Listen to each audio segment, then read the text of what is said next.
أعوذ بالله السميع العليم من الشيطان الرجيم من همزه ونفخه ونفسه بسم الله الرحمن الرحيم وَإِن تَعُدُّوا نِعْمَةَ اللَّهِ لَا تُحْصُوهَا إِنَّ اللَّهَ لَغَفُورٌ رَحِيمٌ رب اشرح لي صدري ويسر لي أمري واحلل عقدة من لساني يفقهوا قولي اللهم انفعني بما علمتني وعلمني ما ينفعني وزدني علما۔ ہمہ قسم کی تعریف، توصیف، کبریائی، بڑائی اس رب العالمین کے لیے لائق زیبا ہے جو تنہا ہے، جو رازق ہے، جو خالق ہے، جو مدبر کائنات ہے، جس ذات نے 6 ایام میں زمین و آسمان کو پیدا فرما کر عرش الہی پر مبعوث ہوا، عرش الہی پر مستوی ہوا۔ ربنا ولک الحمد حمدا کثیرا طیبا مبارکا فیہ۔ بعدہ تمام نبیوں، انبیاء، پیغمبروں پر ہم اور آپ درود و سلام بھیجتے ہیں، خصوصاً ہم سب کے آخر نبی، آخر رسول، خاتم النبیین جناب محمد مصطفیٰ صلی اللہ علیہ وسلم پر بے شمار درود و سلام بھیجتے ہیں۔ اللہم صلی وسلم علی نبینا محمد وعلی آلہ وصحبہ اجمعین۔ بزرگوں، نوجوان ساتھیوں، پردہ نشین خواتین اسلام، ابھی آپ کے سامنے خطبہ مسنونہ کے بعد سورۃ النحل کی آیت نمبر 18 پڑھی گئی ہے۔ اس آیت میں اللہ رب العالمین میری اور آپ کی زندگی میں جو نعمتیں ہیں ان نعمتوں کو بطور یاد دہانی فرماتے ہیں۔ وَإِن تَعُدُّوا نِعْمَةَ اللَّهِ لَا تُحْصُوهَا۔ اے لوگوں، اللہ رب العالمین کی نعمتیں جو تم پر ہے، اگر تم شمار کرنا چاہو، اگر تم گننا چاہو تو پیدائش سے لے کر وفات تک تھک جاؤ گے، لیکن شمار نہیں کر پاؤ گے۔ ان اللہ لغفور رحیم، یقیناً اللہ رب العالمین گناہوں کو بخشنے والا اور بڑا مہربان ہے۔ میرے محترم بھائیوں، میری اور آپ کی زندگی میں بے شمار نعمتیں ہیں، ویسے بھی انسان شمار نہیں کر سکتا۔ انہی میں سے ایک عظیم مشان جو نعمت ہے موبائل کا ہے۔ یہ جو موبائل ہے یہ اللہ رب العالمین کی طرف سے بڑی نعمت بھی ہے، بڑا احسان بھی ہے۔ آج آدمی منٹوں میں، سیکنڈوں میں، لمحوں میں ایک کونے سے دوسرے کونے تک بلکہ پوری دنیا سے رابطہ قائم کر سکتا ہے۔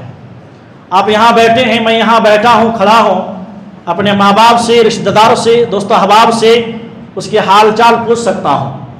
الغرض موبائل کے بے شمار فائدے ہیں، لیکن وہاں نقصان بھی ہیں بہت زیادہ۔ فائدے اور نقصان کو ہم آج کے درس میں اور آج کی خطبے بیان نہیں کریں گے، بلکہ موبائل کے جو آداب ہیں ذکر کرنے جاؤں گا انشاءاللہ۔ اس سے پہلے ذہن میں رکھیں یہ جو موبائل ہے، جہاں نعمت ہے، جہاں فائدے ہیں، آج میری اور آپ کی زندگی کی بنیادی ضرورت بن چکا ہے۔ ایک انسان کا تصور نہیں، موبائل کے بغیر جینا ایک انسان کے تصور بھی نہیں ہے۔ آج دیکھیں ایک آدمی جھاڑو دے رہا ہے، جھاڑو دیتے دیتے اس کے ہاتھ میں موبائل ہے۔ ایک آدمی بھیک مانگ رہا ہے، بھیک مانگتے اس کے جیب میں فون ہے۔ الغرض موبائل فون ایسا ہے کہ کوئی بھی اس نعمت سے خالی نہیں، چاہے چھوٹے ہوں، بڑے ہوں، مرد ہوں کہ عورت ہوں، سب کو اللہ تعالیٰ نے یہ نعمت عطا فرمایا ہے۔ یہ جو موبائل ہے، یہ موبائل ایک الیکٹرانک ڈیوائس ہے، فی نفس ہی اس میں نہ خیر ہے نہ شر ہے۔ جملہ کو میں ریپیٹ کرتا ہوں، میرے توجہ سنیں۔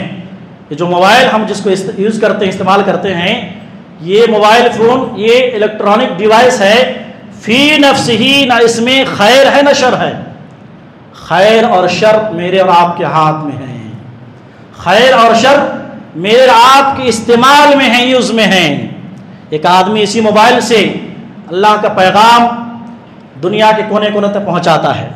ایک انسان ایک موبائل سے قرآن پڑھتا ہے، ایک انسان اس موبائل میں بے شمار چیزیں رکھا ہوا جو اچھی چیزیں ہیں، لیکن وہیں ایک موبائل سے ایک انسان رات بھر گندی فلمیں دیکھتا ہے، وہی انسان اس موبائل سے زندگی بھر ریل دیکھتا ہے، جوانی عمر ختم کر رہے ہیں، دنیا بھی تباہ ہو رہی ہے اور آخرت تباہ ہو رہی ہے۔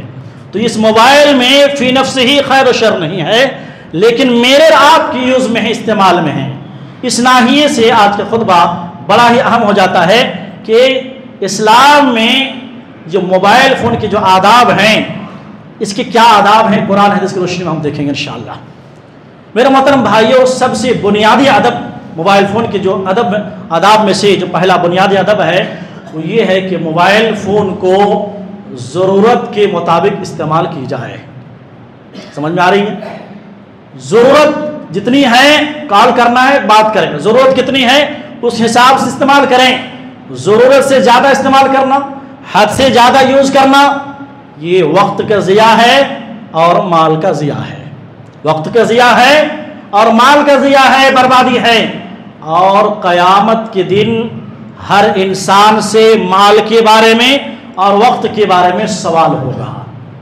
آپ وہ حدیث بارہا سنتے ہیں، سنن ترمذی کی صحیح الجامع کی حدیث ہے، حضرت عبداللہ بن مسعود رضی اللہ تعالی عنہ بیان کرتے ہیں، اللہ کے رسول صلی اللہ علیہ وسلم فرماتے ہیں، لا تزول قدم ابن آدم یوم القیامت من عند ربہ حتی یسأل عن خمس۔ قیامت کے دن ابن آدم کا جو دو پیر ہیں، لا تزول قدم، جو پیر ہیں اپنے رب کے پاس سے اس وقت تک ہٹا نہیں سکتا، ہلا نہیں سکتا، جب تک کہ اس سے 5 سوال نہ کیے جائے، 5 کوشچن نہ کیے جائے۔ نمبر 1، عن عمرہ، پوری لائف کے بارے میں سوال ہوگا۔ 60 سال دیا تھا، 80 سال، 90 سال، 100 سال زندگی ملی تھی، عن عمرہ، تم نے زندگی کیسی گزاری، وعن شبابہ، جوانی کے بارے میں، جوانی کو کن کاموں میں صرف کیا آپ نے، جوانی کو کن کاموں میں استعمال کیا میں نے آپ نے، جوانی کے بارے میں سوال ہوگا۔ نمبر 3 میں وعن مالہ من این اکتسبہ وفیما انفقہ، مال کے بارے میں سوال ہوگا، پوچھا جائے گا مجھ سے اور آپ سے، دنیا کے ہر انسان سے، مال کہاں سے کمایا؟ ٹھیک ہے کمایا تو کمایا، خرچ کہاں کیا؟ خرچ کہاں کیا؟ اللہ کے راستے میں، حلال جگہ میں یا حرام جگہ میں؟ موبائل کے صحیح استعمال میں یا پھر انٹرنیٹ پیک ڈال کر غلط چیز استعمال کر کے؟ سوال ہوگا۔ وَمَاذَا عَمِلَ فِيمَا عَلِمَ، اور زندگی میں وعظ و نصیحت کے ذریعے، قرآن و حدیث کے ذریعے جو علم ملا تھا اس علم کے مطابق کہاں تک عمل کیا؟ عمل کے سلسلے میں سوال ہوگا۔ یہ 5 سوال، قبر میں 3 سوال، یہ 5 سوال ہر ایک سے ہوگا، چاہے وہ مسلمان ہو کہ کافر ہو، چاہے مرد ہو کہ عورت ہو، ہر ایک سے سوال ہونے والا ہے۔ آپ ذرا تصور کریں، پہلا جو 3 سوالات ہیں، عمر کے بارے میں، جوانی کے بارے میں، مال کے بارے میں۔ میں اپنی جگہ سوچوں، آپ اپنی جگہ سوچیں، دل میں ہاتھ رکھ کر سوچیں کہ آج کی بات کریں، ابھی پوری زندگی ہم نہیں لے رہے ہیں، جب سے ہم نے ہوش سنبھالا ہے ہم اتنا نہیں لیتے ہیں، اب صرف آج جمعہ کے دن، جمعہ کی رات دیکھیں، پوری رات بھر کس نے موبائل چلایا نہیں چلایا، فجر کی نماز پڑھے کس نے نہیں پڑھے، اپنی عمر کے بارے میں دیکھیں کہ ہماری عمر کیسے گزر رہی ہے، موبائل میں یا اللہ کی عبادت میں۔ جوان آدمی، نوجوان، مرد ہو عورت، اپنی جوانی کے بارے میں فکر کرے کہ ہماری جوانی کیسے گزر رہی ہے۔ پوری آدھی جوانی گزر رہی، پوری جوانی گزر رہی ہے آج ہمارے جنریشن کا موبائل فون میں، اسکرال کرتے جا رہا، کرتے جا رہا، کرتے جا رہا، 1 گھنٹہ، 2 گھنٹہ، 4 گھنٹے، یہاں تک کہ صبح ہو جا رہی پتہ نہیں چل رہا اس کو، پھر جیسے آذان ہوتی ہے تب پتہ چلتا ہے مجھے سونا ہے، نعوذ باللہ سبحان اللہ۔ یہ میرا رات کا مسئلہ ہے اور ہر نوجوان بچوں کا یہ مسئلہ ہے۔ ماں باپ تھک چکے ہیں، پریشان ہو چکے ہیں۔ ابھی کل میں بات کر رہا تھا، یہ ہمارے قریبی رشتہ دار ہیں، کویت میں ہیں، اتفاق سے بات کر لیتے 5-10 منٹ، بہت دنوں سے بات نہیں ہوئی، تو بات میں بات کر رہے ہیں کہ گاؤں میں، اس کے گاؤں میں، نیپال کی بات کر رہے ہیں کہ ایک بچے نے 7 سال کا بچہ، بیٹا، ماں سے موبائل طلب کیا کہ مجھے موبائل چلانا ہے، گیم کھیلنا ہے، دیگر چیزیں کرنی ہیں۔ ماں نے سمجھا بچہ بگڑ جائے گا، موبائل نہیں دیا، موبائل کو چھپا دیا، اور جو ماں کسی کام سے باہر کام سے اپنی جو جانور تھے اس کی غذا کے لیے باہر گئے تھے. باہر گئی ہوئی تھی. اوپر باہر سے جب آتے ہیں, جب گھر میں دیکھتے ہیں تو بیٹا پھانسی لٹکا کے مر چکا ہے. بیٹا اس درمیان میں کیا ہوا؟ موبائل تلاش کیا, دیکھا, ہر جگہ دیکھا, موبائل ملا نہیں. موبائل کا لت, موبائل کی جو لت لگ چکی تھی, موبائل نہ ملنے کی وجہ سے موبائل میں یہ تمام چیزیں دیکھ چکا تھا. وہ 7 سال کا بچہ, اسے کیسے معلوم ہوا کہ خودکشی سوسائڈ کیا جاتا ہے؟ اس نے پھانسی لٹکا کے اپنی جان لے لی ہے. میرے محترم بھائیوں, یہ موبائل جہاں نعمت ہے وہاں زحمت بھی ہے, بڑا فتنہ ہے. یوز کر کے اوپر ہے, میرے اور آپ کے استعمال پر ہے. لہذا اس نعمت کو نعمت سمجھیں آپ. اس کے پہلی عادت, موبائل کے آداب میں سے پہلا آداب کیا ہے؟ آدمی اپنی ضرورت کے مطابق اس کو یوز کرے. آپ موبائل کے مالک ہیں, نہ کہ غلام ہیں. لیکن الٹا کیا ہوا, برا ہو کہ آدمی موبائل کا ہی غلام بن چکا ہے. وہ جیسا چاہتا ہے مجھے اور آپ کو نہ چاہتا ہے. نہیں, ایسا نہیں ہونا چاہیے. لہٰذا عمر کے بارے میں سوال ہوگا, جوارے کے بارے میں سوال ہوگا, اس میں جو 300-400 روپے جو پیک ڈالتے ہیں اس کے بارے میں سوال ہوگا کہ اس کا یوز ہم کیسے کرتے ہیں. لہٰذا ان کے بارے میں فکر کریں. نمبر 2, موبائل کے آداب میں سے دوسرا بڑا ادب یہ ہے کہ آدمی جیسے ہی بھی فون کرے, کال کرے, سلام سے ابتدا کریں, سلام سے اختتام کریں. میرا اور آپ کا بڑا مسئلہ ہے ویسٹرن کلچر کو اپناتے ہوئے, جیسے ہی کال کرتے ہیں ہائے ہیلو سے ہماری بات شروع نہیں ہوتی ہے. بسم اللہ بھول جانا صحیح ہے, لیکن ہیلو نہیں بھولنا ہے, ہائے نہیں بھولنا ہے. یہ مغربی کلچر ہے. اسلامی تہذیب کیا ہے, اسلامی کلچر کیا ہے, شریعت اسلامی کا تقاضا کیا ہے؟ چونکہ موبائل سے ایک غائبانہ طور پر ہم ملاقات کرتے ہیں تو پہلا ادب, ملاقات کا پہلا ادب کیا بتاؤ صحیح؟ سلام کرنا ہے. سے بخاری مسلم کی بڑی مشہور حدیث ہے, حضرت ابو ہریرہ رضی اللہ عنہ حدیث ہے, کہتے ہیں حق المسلم علی المسلم 6 قیل ما ہن یا رسول اللہ. ایک مسلمان کا دوسرے مسلمان پر 6 بنیادی حقوق ہیں. صحابہ نے کہا کہ اللہ کے نبی یہ بنیادی 6 حقوق کیا ہے؟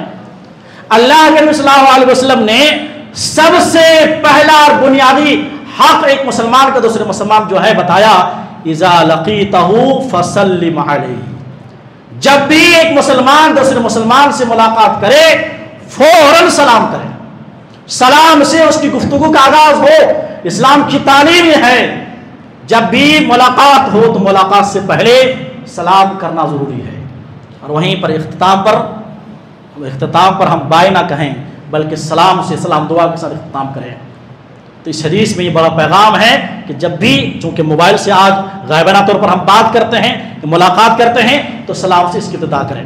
اسی طریقے سے میرے محترم بھائیوں, تیسرا جو ادب ہے, چونکہ وقت کم ہے اس لیے میں جو اہم ضروری جو پوائنٹ ہے آپ کی اس خدمت بیان کرنا جا رہا ہوں.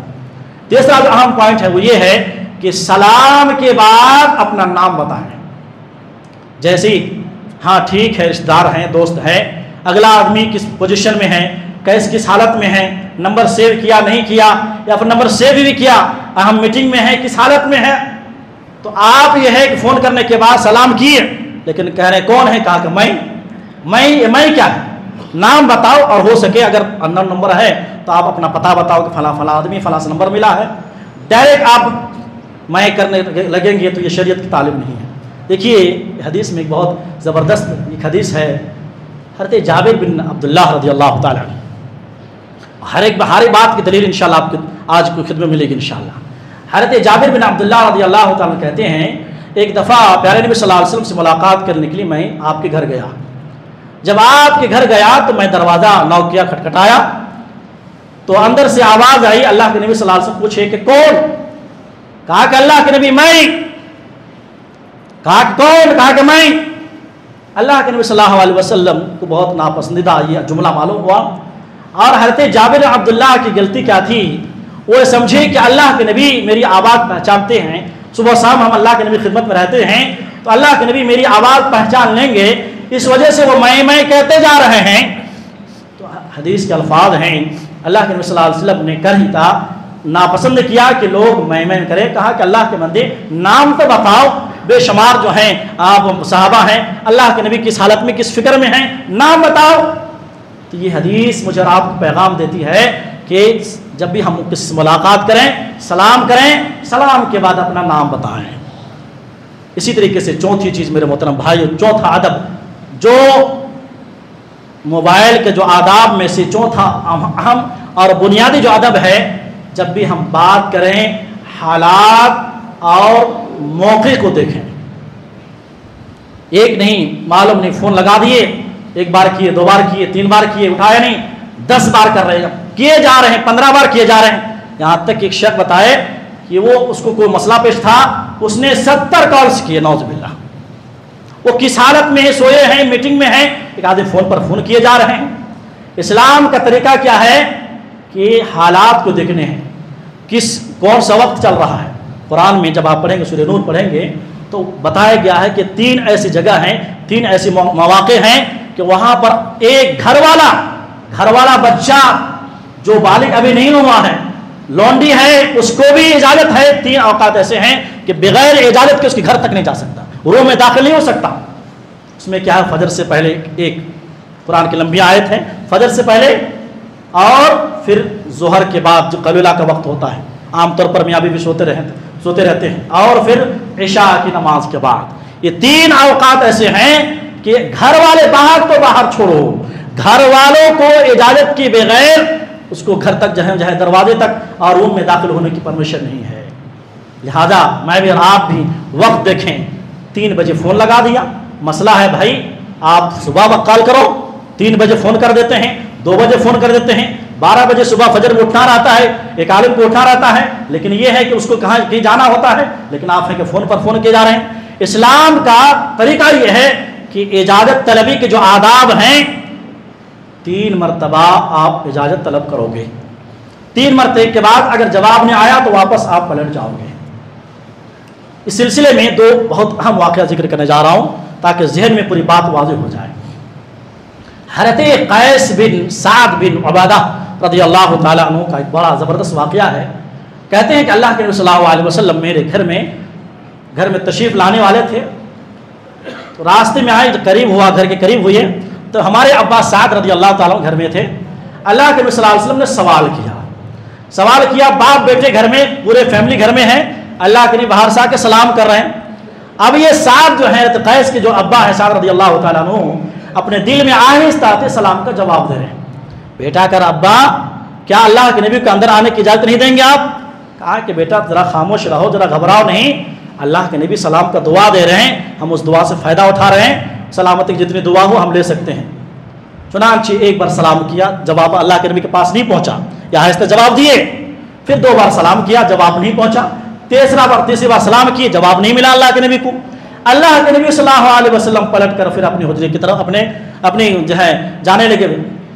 واپس جانے لگے تو حضرت سعد بن رضی اللہ تعالیٰ عنہ جو سن رہے تھے، اب دیکھ رہے تھے، اللہ کے نبی صلی اللہ علیہ وسلم کے پاس دوڑے آئے.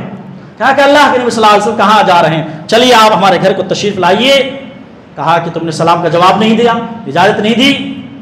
کہا کہ اللہ کے نبی بات یہ ہے کہ آپ کا ہر سلام کے بعد میں دلی خوشی کے طور پر میں جواب دے رہا تھا، لیکن میری تمنا تھی کہ چونکہ آپ سلام یعنی سلامتی کی دعا دے رہے ہیں، سلام چونکہ تحفہ ہے، دعا ہے، اور آپ کی زبان سے یہ دعا نکل رہی ہے، میری دل نے کہا، میں نے خواہش کی کہ جتنا زیادہ سلامتی دعا ہو میں سمیٹ لوں. چنانچہ اللہ کے نبی گھر میں دونوں لے کے گئے، پکڑ کے لے کے گئے. اللہ کے نبی صلی اللہ علیہ وسلم گھر میں گئے اور پھر پیارے نبی صلی اللہ علیہ وسلم نے تمام گھر والوں کو خیر و عافیت کی دعائیں دی. اللہ اکبر. دیکھ رہے ہیں آپ، اس میں بھی ہے 3 مرتبہ سلام کیے، جواب نہیں آیا، ریٹرن جا رہے. نبی صلی اللہ علیہ وسلم اتنی بڑی ہستی ہے، لیکن میں آپ کیوں نہیں سلام فون نہیں اٹھا رہا بھائی؟ 4 مرتبہ کیا فون نہیں اٹھا رہا؟ دشمنی ہے کیا؟ فلاں اور شیطان کی وجہ سے اس میں آ کر فلاں ہم چیزیں دل میں رکھ لیتے ہیں. ایک اور واقعہ، اللہ اکبر، حضرت ابو سعید خدری رضی اللہ تعالیٰ عنہ کہتے ہیں کہ میں انصار کے مجلس میں بیٹھے ہوئے تھے. اتفاق سے ابو موسیٰ اشعری رضی اللہ تعالیٰ عنہ بڑے گھبرائے ہوئے دوڑتے ہوئے گھبرائے ہوئے ہمارے مجلس میں آئے. کہا کہ کیا ہوا؟ کہا کہ بات یہ ہے کہ میں ابھی عمر بن خطاب رضی اللہ تعالیٰ عنہ سے ملاقات کر کے آیا ہوں. ان کو گھر گئے، ان کے گھر جانے کے بعد 3 مرتبہ دروازہ کھٹکھٹایا اور اجازت چاہی، سلام کیا، لیکن اندر سے کوئی جواب نہیں آیا. پھر اس کے بعد جب واپس آنے لگا تو عمر بن خطاب رضی اللہ تعالیٰ عنہ نے مجھے بلایا. بلانے کے بعد کہا کہ تم واپس کیوں گئے؟ کہا واپس اس لیے گیا کہ میں نے اللہ کے نبی صلی اللہ علیہ وسلم کو حدیث یہ فرماتے سنا کہ جب بھی کوئی شخص اذا استأذن احدكم ثلاثا فلم یؤذن لہ فلیرجع، میں نے یہ حدیث کہتے سنا ہے کہ جب بھی کوئی شخص کسی گھر میں جائے اجازت 3 بار طلب کرے اور اجازت جب نہ ملے واپس چلے جائے۔ کہا کہ تمہاری اس حدیث کو اور تمہاری اس بات کو میں اس وقت تک قبول نہیں کروں گا جب تک کہ کوئی ایک گواہ طلب نہ کر لو۔ حضرت ابو موسیٰ اشعری رضی اللہ تعالی عنہ، انصاری جو مجلس بیٹھی ہوئی تھی ابو سعید خدری کی، وہاں گئے، کہا یہ مسئلہ ہے، کیا تم میں سے کوئی یہ حدیث سنا ہے کہ اللہ کے نبی کے پاس اجازت طلبی کے بارے میں؟ وہاں پر ابی بن کعب قاری قرآن کھڑے تھے، کہا کہ ہم میں سے کوئی تو حدیث کبھی سنا نہیں، لیکن یہ چھوٹا بچہ حضرت ابو سعید خدری ہے، انہوں نے سنا ہے۔ چنانچہ ابو موسیٰ اشعری رضی اللہ تعالیٰ عنہ اس چھوٹے بچے ابو سعید خدری رضی اللہ تعالیٰ عنہ کو، جو اس وقت بڑے ذہن صحابہ تھے اور بہت ساری روایتیں ہیں، اس کو لے کے گئے اور پھر تصدیق کروائی کہ اجازت طلبی کے بارے میں حدیث میں نے بھی سنی ہے۔ تو یہ دو حدیث میری اور آپ کے لیے دلیل ہے کہ جب بھی کسی کے گھر جائیں اجازت طلب کریں، اجازت ملنے نہ ملنے کے بعد 3 بار کریں گے اور نہیں ملے گا واپس آ جائیں۔ تو سیم وہی چیز موبائل کے بارے میں اپلائی ہوتا ہے کہ جب بھی ہم کال کریں، فون کریں کسی کے بارے میں، چاہے آپ کتنے بڑے اپنے مقام پر ہیں، اپنی جگہ کتنے بھی ہیں، اچھے ہیں الحمدللہ، آپ کی نیت صحیح ہے، فلاں چیز ہے، لیکن 3 مرتبہ کے بعد اسلام کی اجازت نہیں ہے، پرمیشن نہیں ہے کہ آپ کال کریں۔ ٹھیک ہے، بات سمجھ میں آ رہی ہے؟ اسی طریقے سے میرے محترم بھائیو، نمبر 5 اور نمبر 6 دو بہت چھوٹا ہے لیکن بہت اہم ہے۔ نمبر 5 میں میرے محترم بھائیو جو موبائل کے جو آداب ہیں وہ یہ ہے کہ میرا اور آپ کا جو موبائل فون ہے اس میں جو رنگ ٹون ہے سادہ رکھیں۔ رنگ ٹون جو رکھتے ہیں نا سادہ استعمال کریں۔ اللہ ایسے حضرات کو اللہ رب العالمین ہدایت دے۔ کتنے ایسے بھائی کو ملا کہ میں ایک شخص کو جانتا ہوں، کبھی کبھی ضروری بات ہوتی ہے، فون کرتا ہوں، اس کے موبائل سے گانے کی آواز آتی ہے۔ گانے کے جو رنگ ٹون رہتے ہیں کیا ہے؟ یہ بالکل حرام ہے، کبیرہ گناہ ہے۔ گانا سننا خود ایک حرام ہے، آپ کے ذریعے جتنے لوگ سنتے ہیں وہ بھی اس کے گناہ بھی آپ کو مل رہا ہے۔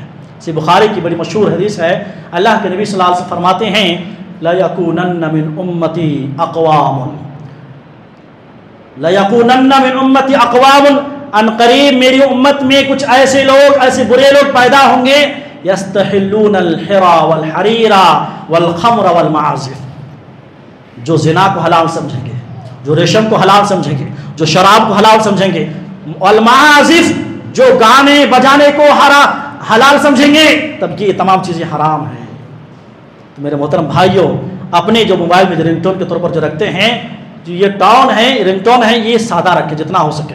بعض لوگ گانا تو رکھتے ہیں، یہ تو حرام کبیرہ گناہ کرتے ہیں۔ بعض لوگ کیا کرتے ہیں، قرآن کی آیت رکھتے ہیں، نہیں بڑی محبت ہے اپنی جگہ، لیکن آپ نہ چاہتے ہوئے بھی قرآن سے بے ادبی کرتے ہیں، قرآن کلام سے آپ بے حرمتی کرتے ہیں۔ وہ کیسے؟ جیسے ہی فون کرتے ہیں، جو فون اٹھاتے ہیں، آپ نے فون کیا یا آپ نے رنگ ٹون رکھا، قرآن کی آیت ہے، اگلا آدمی فون کیا آپ اٹھائے، جیسے فون اٹھاتے کیا ہوتا ہے، قرآن کی آیتیں کٹ ہو جاتی ہیں۔ آپ قرآن کو سننے، جب قرآن پڑھا جائے تو حدیث میں قرآن میں اللہ نے کیا کہا ہے، وَإِذَا قُرِئَ الْقُرْآنُ، جب قرآن پڑھا جائے تو خاموشی سے سننا ہے۔ لیکن آپ کہاں سن رہے ہو، آپ نے فوراً فون کاٹ دیا، آپ نے قرآن کی آیتیں کاٹ دی۔ اس ناحیے سے اہل علم کہتے ہیں کہ آپ نے قرآن کے ساتھ بے حرمتی کی۔ اور ویسے بھی بعض ایسی جگہ ہیں جہاں قرآن سننا پڑھنا جائز نہیں، جیسے کہ حمام ہے، آپ نے رکھا قرآن کی آیتیں، کسی نے فون کر دیا، اب بجا جو ہے باتھ روم میں، نعوذ باللہ، پھر گناہ کس کو ملے گا؟ تو یہ سب چیزیں ہیں، اپنے رنگ ٹون کو بالکل سادہ رکھیں۔ ہاں اگر کوئی ایسی نظم ہے، کوئی اشعار ہے یا پھر ایسا کچھ پیغام ہے، اگر وہ بھی ذکر کے تعلق سے بھی ہے تو بچنا چاہیے، کیونکہ حمام میں دیگر جگہ میں اگر رکھتے بھی ہیں تو اس کا اہتمام کرنا ضروری ہے۔ لیکن قرآن کی آیت اور اس طریقے سے جو ابھی گانے کے تعلق سے بتایا گیا ہے، یہ تو کھلم کھلا جائز نہیں ہے، اور گانے تو ویسے بھی حرام ہیں۔ اسی طریقے سے میرے محترم بھائیوں، آخری چیز بیان کر کے بات ختم کر رہا ہوں، وہ یہ ہے کہ موبائل کے جو آداب میں سے ایک بڑا ادب میری اور آپ کی زندگی میں جو ہوتا ہے کہ مسجد میں جب بھی آئیں، دینی مجالس میں جب بھی بیٹھیں، اپنے موبائل کو بند کر لیں۔ موبائل کو اگر نہیں بند کریں گے کم سے کم سائلنٹ تو کر سکتے ہیں۔ بعض لوگ ہوتا کیا ہے، مسئلہ معلوم نہیں ہوتا ہے کہ کبھی کبھی موبائل فون بند کرنا بھول جاتا ہے، مجھ سے بھی ہو جاتا ہے، آپ سے بھی ہو جاتا ہے۔ نماز کی حالت میں امام صاحب نماز پڑھا رہے ہیں، آپ بھی نماز میں ہیں، لیکن کیا ہے کہ بجے جا رہا ہے، اس کی وجہ سے لوگوں کو تکلیف ہو رہی ہے۔ اور بعض لوگ مسجد میں رنگ ٹون گانے رکھیں، جیسے میں نے بتایا، اور مسجد میں ہی گانا بج رہا ہے۔ تو یہ سب چیزیں لا علمی کی بنا پر ہوتا ہے. تو جب بھی حالت نماز میں ہیں اگر آپ موبائل فون بند کرنا بھول گئے ہیں تو آپ اٹھا کر آپ بند کر لو. آپ بولیں گے مولوی صاحب یہ کہاں سے آپ بول رہے ہو؟ اس کی دلیل ہونا. نماز میں ایسا کریں گے تو نماز میں خلل ہو جائے گی، ثواب نہیں ملے گا، فلاں فلاں فلاں شیطان وسوسہ ڈالتا. آئیے اس سلسلے میں 2 دلیل دے کر بات ختم کر رہا ہوں.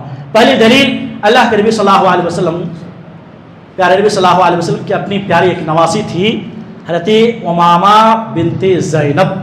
آپ کی بڑی لڑکی کا نام زینب، اس کی بیٹی تھی یعنی آپ کی نواسی. آپ کیا کرتے تھے؟ اللہ اکبر، اللہ کا کیا کرم تھا، ہمارے نبی صلی اللہ علیہ وسلم کو اپنے نواسی اور نواسی سے بڑی محبت تھی. اللہ کا ایک بہت بڑا فضل تھا. حسن حسین سے الگ محبت تھی. امامہ جو آپ کی جو نواسی تھی، آپ جب نماز پڑھتے تھے نماز کی حالت میں، حدیث میں نماز کی حالت میں آپ اپنے گود میں لے لیتے تھے. قرات جاری ہے، گود میں ہے بچی. جب آپ رکوع میں جاتے یا سجدے میں جاتے تو بچی کو نیچے رکھ دیتے تھے. پھر جب اٹھتے قیام کرتے پھر اس بچی کو نماز کی حالت میں اٹھا لیتے تھے. تو یہ دلیل بہت اہم ہے کہ نماز میں اگر کسی قسم کی کچھ خلل ہے، مثال کا موبائل ہے یا پھر کوئی اور ضرورت ہے تو نماز کی حالت میں کر سکتے ہیں.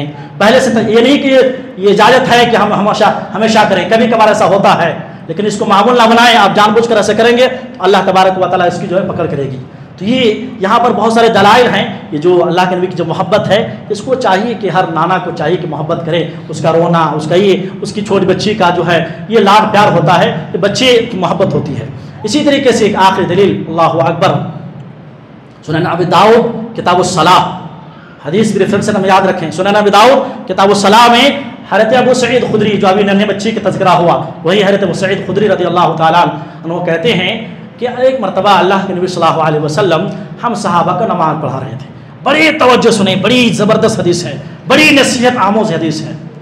کہتے ہیں کہ اللہ کے نبی صلی اللہ علیہ وسلم ہم صحابہ کو نماز پڑھا رہے تھے.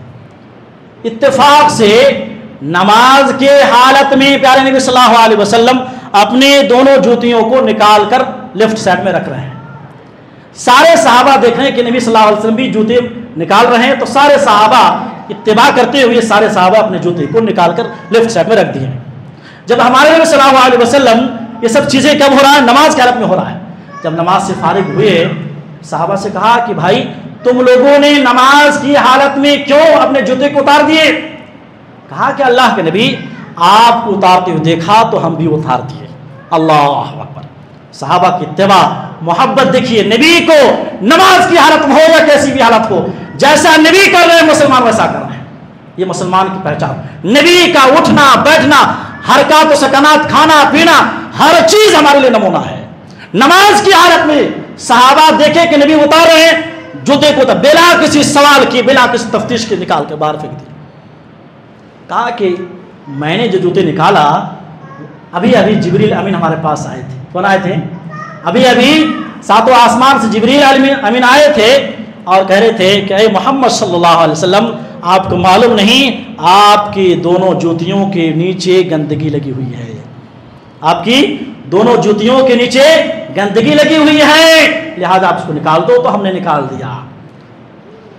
اس کے بعد اللہ کے نبی اس امت کو تلقین کر ایک نصیحت کر رہے ہیں کہ جب بھی تم مسجد آؤ تو اپنے جوتوں کو دیکھ لو کہ کہیں گندگی لگی ہے کہ نہیں لگی. اگر گندگی لگی ہے تو زمین پر ایسے رگڑ لو، پاک ہو جائے گا. پھر اسی حالت میں، جوتے کی حالت میں آپ نماز پڑھو. وہ اس زمانے کی بات ہے. ابھی یہ نہیں کہ قالین بچھی ہوئی کہ آپ جوتے میں نماز پڑھو. جائز ہے، لیکن انسان تقاضا کیا ہے؟ طہارت ضروری ہے. کبھی کبھی ہوتا کیا ہے، ہم سفر میں ہوتے ہیں اور جوتا پہنے ہوتے ہیں، باوضو رہتے ہیں، تو ہمیں جوتا اتارنے کی ضرورت نہیں. سفر میں ہے، نماز کا وقت ہو گیا ظہر کا نماز کا، تو آپ جوتے میں نماز پڑھنے کی دلیل آپ کو معلوم ہو گئی، تو آپ جوتے میں نماز پڑھیں گے. کھولنے کی ضرورت نہیں، کھولیں گے پھر بہت لمبا ٹائم ہو جائے گا، سفر جاری ہے.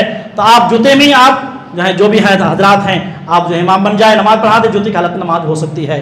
تو یہ جو دلیل، یہ جو حدیث بیان ہوئی ہے، اس میں کئی باتیں ہیں. جو سب سے بنیادی بات ہے کہ نماز کی حالت میں موبائل اٹھا کر بند کر سکتے ہیں نہیں کر سکتے ہیں. جو لوگوں کے ذہن میں بہت سارے سوال ہے وہ ذہن سے نکالیں.